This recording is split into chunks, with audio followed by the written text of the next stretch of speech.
Bismillahirrahmanirrahim. Assalamualaikum warahmatullahi wabarakatuh. Baik, di sini Pak Andre, saya akan melakukan praobservasi.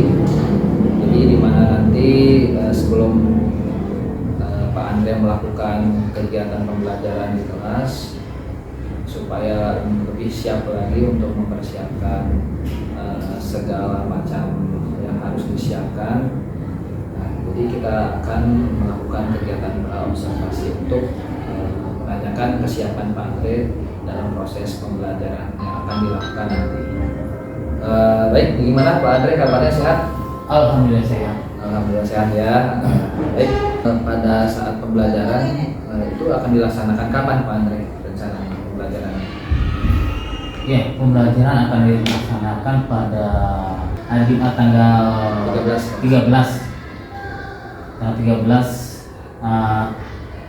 September. Oke, nanti pembelajaran itu dalam mata pelajaran apa? Ya, pembelajaran yang dilaksanakan pada hari Jumat itu adalah mata pelajaran IPAS. Kemudian apa sih yang akan nanti tujuan dari pembelajaran yang akan dicapai oleh siswa itu seperti apa Pak Andre? Tujuan yang ingin dicapai pada siswa adalah siswa dapat mengidentifikasikan atau menjelaskan dan memberikan contoh tentang wujud benda, masing-masing wujud benda. Jadi atau perubahan bentuknya. Perubahan wujud benda. Perubahan wujud benda.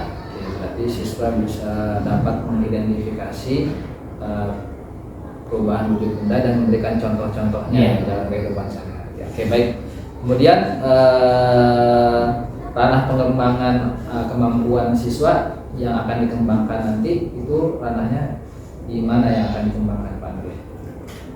Ya, area pengembangan yang akan dicapai itu adalah keterampilan peserta didik yang menjelaskan dan memberikan contoh perubahan benda-benda, 3 benda ya, perubahan bentuk benda yang di dalam kehidupan sehari-hari. Oke, berarti keterampilan siswa dalam menjelaskan bagaimana proses perubahan wujud benda dan juga bagaimana contoh-contohnya ya dalam kehidupan sehari-hari siswa. Baik, selanjutnya model pembelajaran yang akan digunakan nanti seperti apa Pak? Model pembelajarannya ya sendiri yang dilakukan adalah model pembelajaran berdiferensiasi, proses dan konten. Oke, berarti menggunakan pembelajaran berdiferensiasi, proses dan konten ya. Oke. Nah, kemudian itu yang pertama. Yang kedua adalah menggunakan model pembelajaran PBL. PBL itu program based learning ya. Nanti mungkin ada sintaks yang tahapan-tahapannya itu ya, 5 tahapan PBL ya.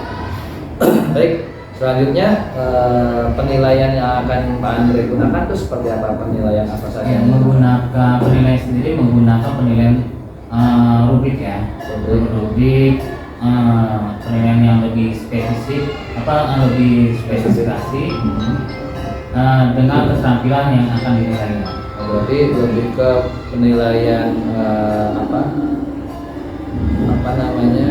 unjuk kerja ya, unjuk kerja siswa. Mungkin lebih siswa nanti melakukan presentasi yang secara berkelompok ya. Kelompok. Berarti penilaian unjuk kerja siswa ya. Selain penilaian unjuk kerja siswa, ada lagi nggak penilaiannya? Apakah menggunakan penilaian tes tertulis ataupun tes lisan atau seperti apa? Kalau penilaian sendiri selain unjuk kerja, pembuatan rubrik penilaian ya, ada penilaian tertulis dan lisannya. Saya harap nanti ketika proses pembelajaran bisa berjalan sesuai dengan apa yang sudah direncanakan. Assalamualaikum warahmatullahi wabarakatuh. Waalaikumsalam warahmatullahi wabarakatuh. Oke, assalamualaikum warahmatullahi wabarakatuh.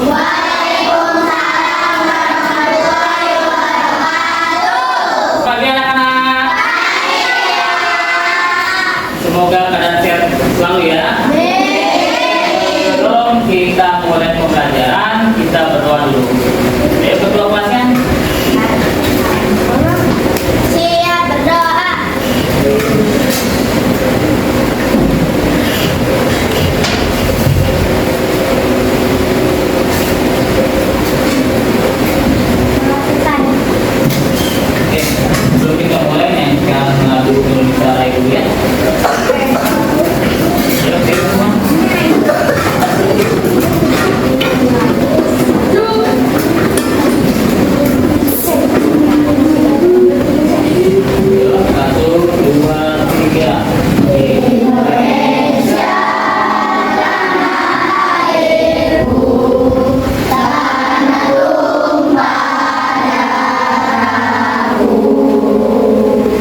Ada yang tidak hadir hari ini? Ada? Ada semua ya? Cukup semangat.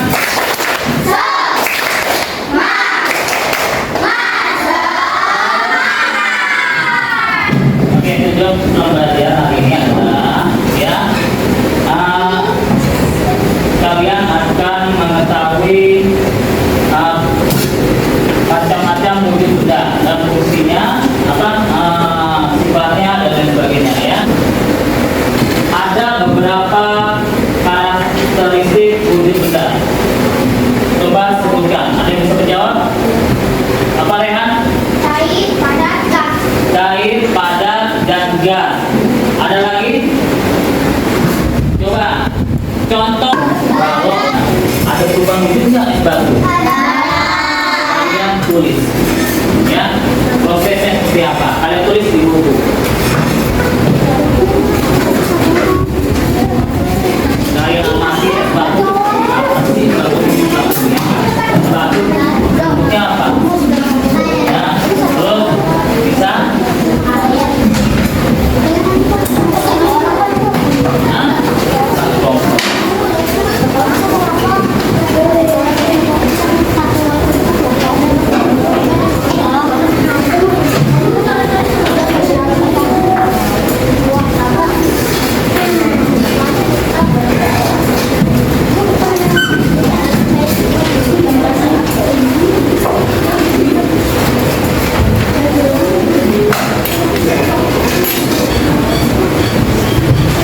Selesai?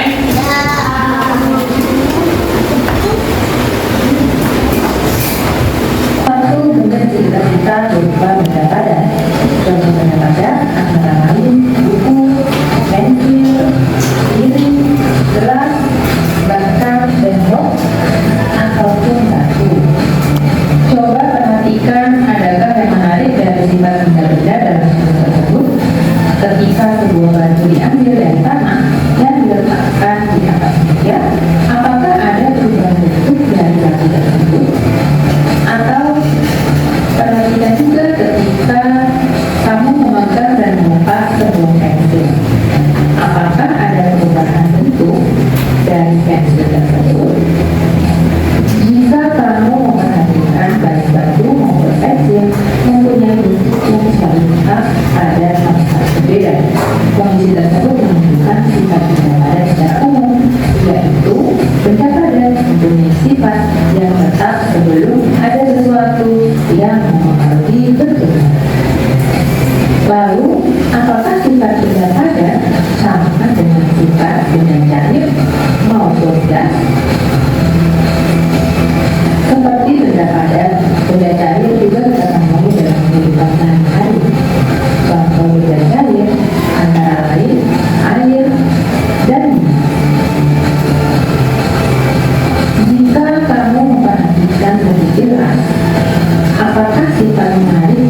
wabarakatuh. Waalaikumsalam warahmatullahi wabarakatuh. Selamat pagi Pak Andre. Pagi. Nah, gimana kabarnya hari ini? Sehat? Alhamdulillah sehat. Sehat ya. Baik, Pak Andre. Pada kesempatan pagi hari ini saya ingin mengajak Pak Andre ngobrol banyak hal nih. Iya.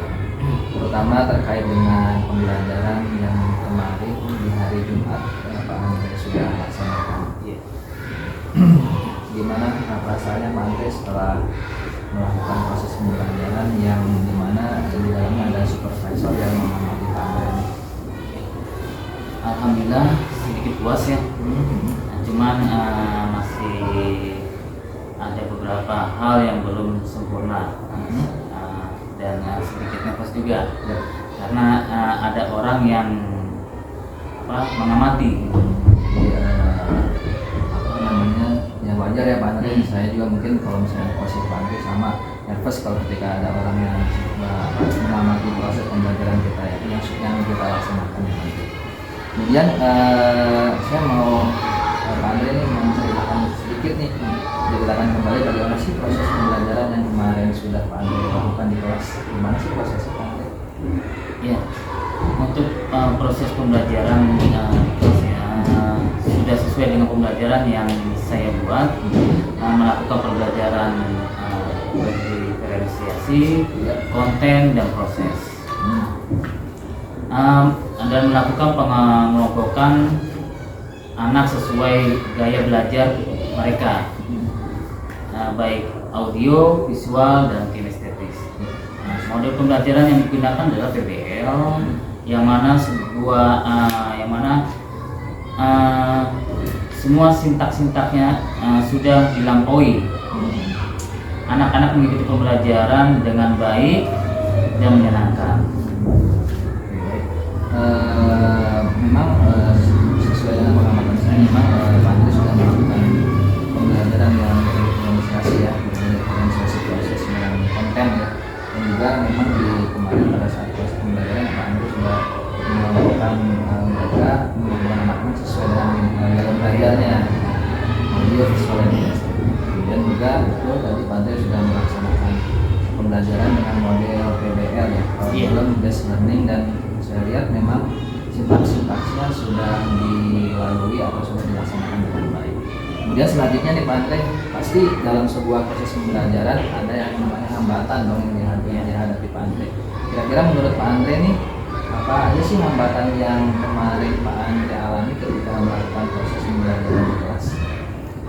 Ya, hambatannya adalah melakukan pada persiapan ya, persiapan. Pada saat menghubungkan suara dari laptop ke pengeras suara ya, speaker itu agak kesulitan ya, sehingga memakan waktu yang cukup lama. Dan untuk siswanya mereka takut untuk berpendapat, ya, masih takut berpendapat, jadi hanya beberapa siswa saja yang mampu berpendapat pada proses pembelajaran. Berarti menurut Anda ada dua hambatan ya, berarti terkait dengan teknis. Yang pertama persiapan ya, kemudian tentang keaktifan ya, keaktifan siswa. Jadi hanya beberapa siswa yang bisa mengatakan pendapatnya. Jadi didominasi oleh siswa-siswa yang yang cerdas ya, cerdas, yang pintar ya. Jadi kurang memaksimalkan anak-anak yang lainnya ya. Baik, yang namanya hambatan pasti ada alasan dong. Iya. Sebabnya apa sih kita kira-kira penyebab dari hambatan itu bisa terjadi dalam proses pembelajaran yang Pak Andre laksanakan? Ya mungkin karena saya kurang memaksimalkan anak-anak ya. Jadi saya hanya menawarkan kepada anak-anak yang mau berpendapat saja. Ya. Tidak memberikan atau tidak menunjuk kepada siswa secara langsung. Jadi anak-anak yang memang kurang aktif di dalam proses pembelajaran, jadi tidak menunjuk anak-anak secara langsung yang kurang aktif. Jadi kurangnya Pak Andre dalam memaksimalkan anak-anak yang lain ya. Jadi hanya memberikan tawaran saja. Saya mungkin ada sedikit catatan nih pada saat proses pembelajaran yang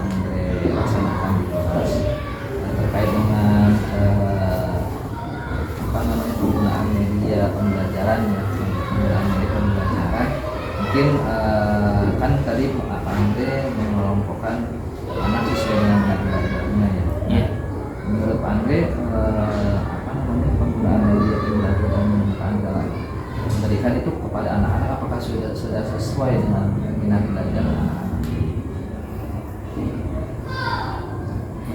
Kalau untuk proses pembelajaran sendiri ya, sebelumnya kan ada tes ya, tes apa di awal sebelum pembelajaran itu. Terus pra pembelajaran ya. Itu kan melihat dari tes tersebut saya dapat menentukan anak-anak yang cerdas,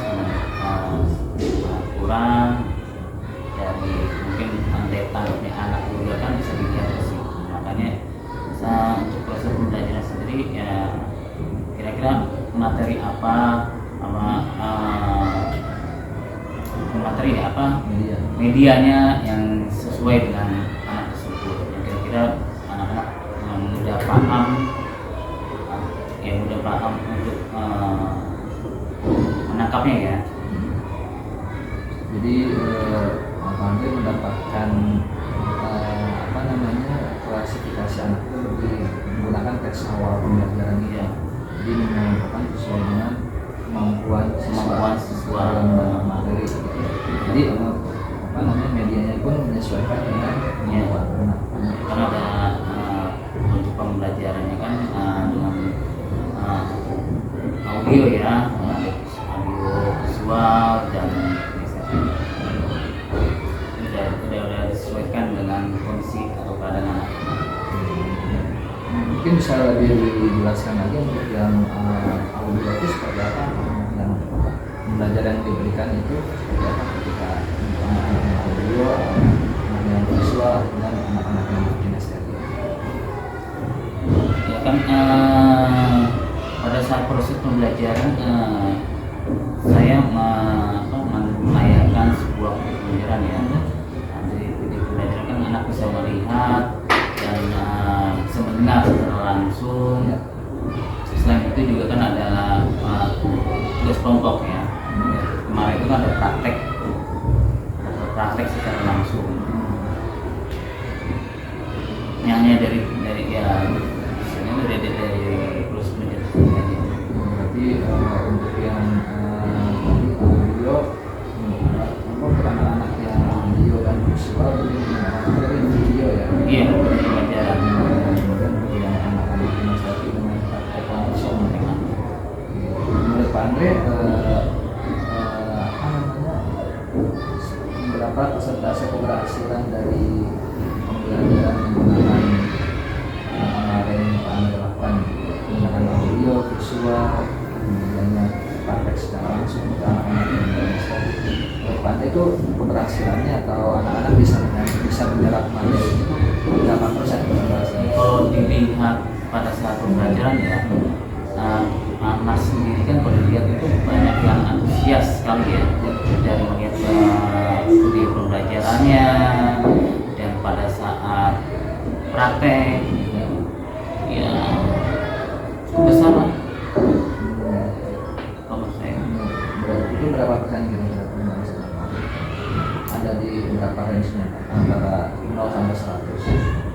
Sekitar 90-an ya. 90%. Itu bisa terlihat dari seperti apa tuh Pak? Hasil bisa terlihat dari apa? Pertama kalau saya lihat langsung kan itu dari prosesnya antusias anak sendiri ya. Antusias anak sendiri dalam melihat pembelajaran, keaktifan dalam praktik. Kira-kira untuk meminimalisir hambatan-hambatan tersebut yang tadi Pak Andre sebutkan ya kan, mulai dari teknis dan juga keaktifan siswa, kira-kira apa sih solusi yang Pak Andre akan lakukan kira-kira untuk meminimalisir hambatan-hambatan tersebut? Kan bukan hanya meminimalisir tapi akan mungkin meniadakan hambatan tersebut. Iya, kalau saya akan kedepannya ya, memberikan kesempatan secara langsung dengan menunjuk siswa yang dirasa masih kurang aktif di dalam proses pembelajaran tersebut. Itu berarti terkait dengan aktifan siswa Iya. ya. untuk teknisnya saya akan menyiapkan secara matang sebelum proses pembelajaran dimulai, seperti menyiapkan alat-alatnya, bahan ajar segala macam. Jadi solusinya pertama tadi memberikan kesempatan secara langsung ya. Iya. Bisa menunjuk siswa yang memang dirasa Masih kurang aktif untuk bisa mengutarakan pendapatnya. Itu terkait dengan keaktifan. Kemudian untuk masalah teknisnya Pak Andre mungkin bisa apa tadi? Menyiapkan secara matang ya. Berarti sebelum proses pembelajaran mulai sudah disiapkan segala macamnya, mulai dari fokusnya, Desain. speaker dan sebagainya ya Bang ya. Keren banget solusinya, menurut saya sangat efektif untuk dilaksanakan. Kemudian kira-kira Pak Andre untuk menerapkan solusi-solusi tersebut nih, untuk menghilangkan atau menyadarkan hambatan-hambatan tersebut mau kapan ya? Ya mungkin untuk pembelajaran selanjutnya ya secepatnya ya, ada Pembelajaran selanjutnya. ya. Jadi Pak Andre akan menerapkan solusi tersebut pada pertemuan berikutnya. Jadi memang supaya nanti hasil dari proses pembelajaran bisa lebih maksimal ya, sehingga anak-anak ketika nanti Pak Andre juga mungkin tidak terlalu terburu-buru ya, karena untuk kemarin memang saya lihat banyak menguras banyak waktu tuh ketika proses teknis itu ya, menaikkan suara laptop ke speaker tuh. Oke, baik. Tadi Pak Andre sudah menemukan solusi-solusi atas permasalahan Pak Andre, atas hambatan-hambatan tersebut. Kemudian juga Pak Andre sudah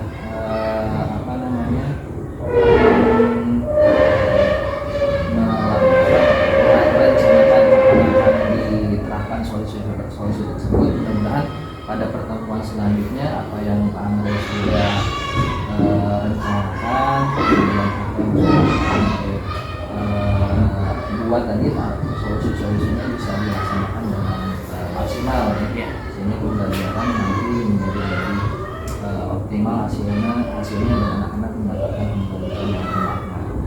Baik, sebelumnya ada yang ingin disampaikan oleh Pak Andre? Ya, saya sampaikan banyak terima kasih dengan adanya supervisi saya bisa memperbaiki proses pembelajaran yang saya laksanakan. Nah ya itu aja. Memang kegiatan seperti ini selain memperbaiki juga nanti bisa menemukan sendiri ya secara mandiri solusi-solusi yang atas permasalahan yang atau hambatan yang ada ketika proses pembelajaran. Nah, mudah-mudahan supervisi ini bisa memberikan dampak yang positif bagi Pak Andre dan mungkin khususnya bagi saya. Juga mengucapkan banyak terima kasih atas bantuannya karena sudah bersedia. Saya supervisi Pak Andre mulai dari pra observasi, kemudian kemarin saat di kelas observasi dan sekarang di pasca observasi. Terima kasih banyak Pak Andre. Mudah-mudahan kegiatan kita bisa memberikan manfaat khususnya bagi diri saya dan juga Pak Andre, kemudian bagi anak-anak. Baik, terima kasih. Assalamualaikum warahmatullahi wabarakatuh. Waalaikumsalam.